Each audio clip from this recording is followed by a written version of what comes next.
Morning, guys. Welcome to Coffee Chat. Well, guys, I'll tell you what, it is hump day, and I sure do hope you've been having a fabulous week thus far. And boy, I'll tell you what, I came out here this morning and a big whiff of cold air just kind of smacked me right in the nose there. Kind of made me feel absolutely like, hey, I'm alive. I'll tell you, it is cooling down, but still so beautiful outside.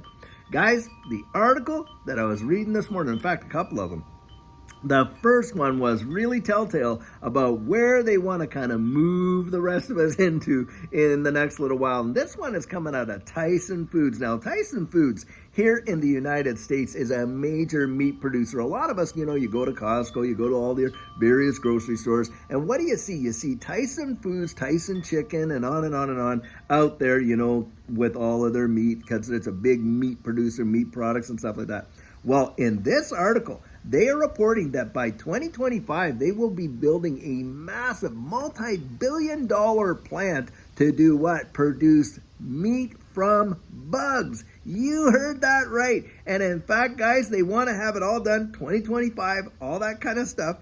And here's the narrative, because what do they want to have happen? What have we heard about by 2030 and all this kind of stuff, right? You'll be happy, you'll own nothing. Hey, you'll be eating meat made by bugs and stuff like that. And it just is absolute. You can see it. Now, the rationale behind all this, of course, is that they want to keep the price, the cost of protein foods down, because, of course, the expense and the high interest rates and what real meat is going to cost and on and on and on. And make it more affordable. Guys, this is how they usher you into it. They literally herd you into it by making things so astronomically expensive that you'll definitely go with the alternative. And the alternative here is they want us to eat grubs, worms, crickets, you name it, all mashed up, pressed into little hamburger patties, made to look like steaks, made to, hey, they're your chicken nuggets, all filled with that. I'm telling you, that's what's coming down the pike. That is what they want, and that's what they want to feed us. This is utter total nonsense, because look, guys, there is no shortage of real meat products that you and I can absolutely have. Here I am living in Texas, of course, big cattle, big beef state and stuff like that. And what happened not too long ago there? Well, hey, they had a major calling of the beef in that, didn't they? Because of all the prices and the high expenses it was going to be for a lot of these ranchers to afford the feed and stuff like that. So what did they do? They went and called all those herds. Well, hey, to build the herds back up to the levels where they were takes absolute years. And why is that? Because they got rid of their breeding stock as well. That is why. And it takes time to breed a population of cattle and stuff like that to build it back up to those numbers that were there before. And a lot of these ranchers, these family-owned ranches that have been owned for literally like over 100 years in some cases and stuff like that, they're being pushed out of the marketplace because of the high cost of goods now. Having said that, listen to this. We are literally witnessing a situation in the wide world where you're watching the price of oil just go whoosh like that. And if it continues to go, and if it absolutely goes parabolic and spikes, we are going to see some of the prices on absolutely everything is going to truly skyrocket, and it's going to cause a world of hurt. And no doubt about it. Why is that? Because, guys, it doesn't matter what we buy, whether it's the product, that's used by making petroleum products, or it's the packaging that's used to make it, or it's the trucks that transport it, and on and on and on, the ships and the container and all that.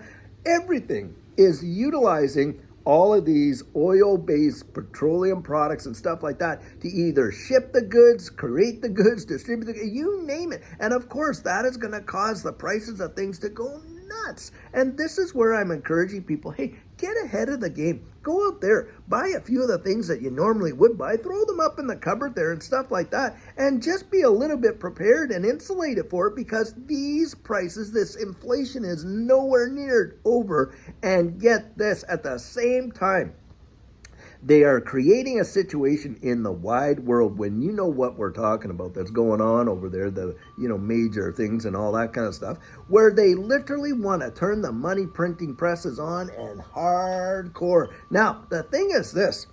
A lot of times we think, oh, with all the plans over the last little while, they stopped. They never, ever, ever had they ever stopped the money printing press. The only reason a lot of these central banks exist is to absolutely create debt. Now, Augustin Carson, he's the general manager of the Bank of International Settlements, and he has a saying, I absolutely love it.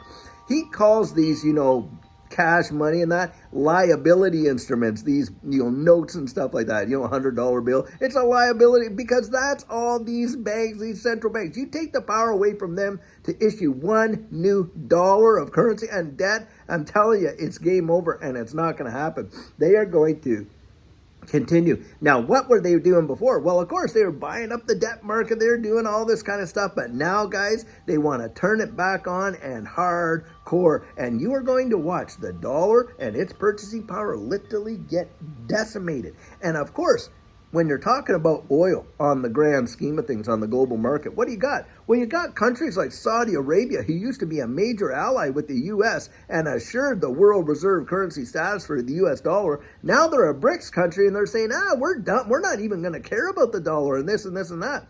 And of course, hey guys, that means that the US dollar as a world reserve currency, it's over. It's totally done. It's just a matter of having the funeral. That's why I say the petrodollar is dead. We just haven't had the funeral yet, but it's coming. And when it does, I'm telling you, you are going to see these markets surge. You literally had Larry Fink just the other day coming on.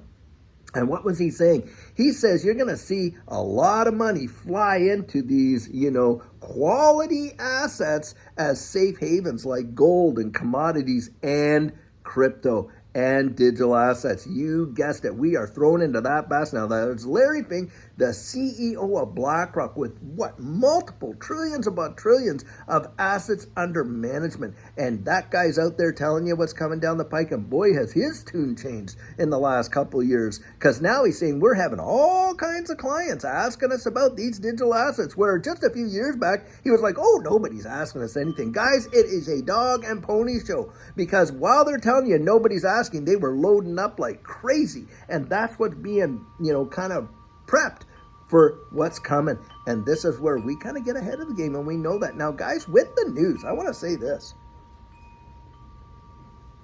A lot of times we're coming out there and we're reporting what we're getting out there in the marketplace. But what happened the other day there with that whole Bitcoin ETF deal? Well, get this, $65 million worth of liquidations on that false news, and it happened that fast. And yesterday we were talking about, and there were a multiplicity of these articles out there in every one of these platforms and some of these major news outlets talking about Roblox accepting crypto XRP. And now this morning, no, that was wrong. Guys, they are playing with our minds in this capacity, and these markets are being manipulated in a big way. And that's where we got to stay ahead of the game. And look, like I always say, we don't follow their advice, we follow their behavior. And that's where we stack our pennies next to their dollars. They are trying to shake you out in a big way. And what they're planning for us and what they're creating for us, the environment, the economic environment that is being crafted right now is absolutely diabolical when you consider what their real end game is. And you just have to go to some of these websites of these major institutions, like the WEF and stuff like that, and you just have to read what's on there to find out for yourself the agenda that they have and what they intend and how they plan to implement it, on and on. And it is truly mesmerizing when you see it. And I'll tell you what, that's where just get yourself educated and figure out what's going on. I'll tell you what. But needless to say, guys, we are probably going to see one of the biggest surges in this next bull run that happens that we have ever seen. And it's the perfect storm of events when you consider the global macro situation of what's going on in the world and the financial circumstances. They are literally bringing this fiat system to its absolute end, and we're going to be moved over into this digital asset space in a powerful way. And the opportunity that presents is mind-numbing, but most people are absolutely going to miss it. Well, guys, I hope and pray that is not going to be you. That's not going to be us. And guys, we are going to be there occupied till he comes and really be in a position to be safe, secure, and hey, maybe a port in a storm for other people around us as well. That's at least how I think about it. Well, guys, I sure hope you're having an absolutely fantastic Wednesday. And until later on today, when we have an amazing video for you, have a great one and take care.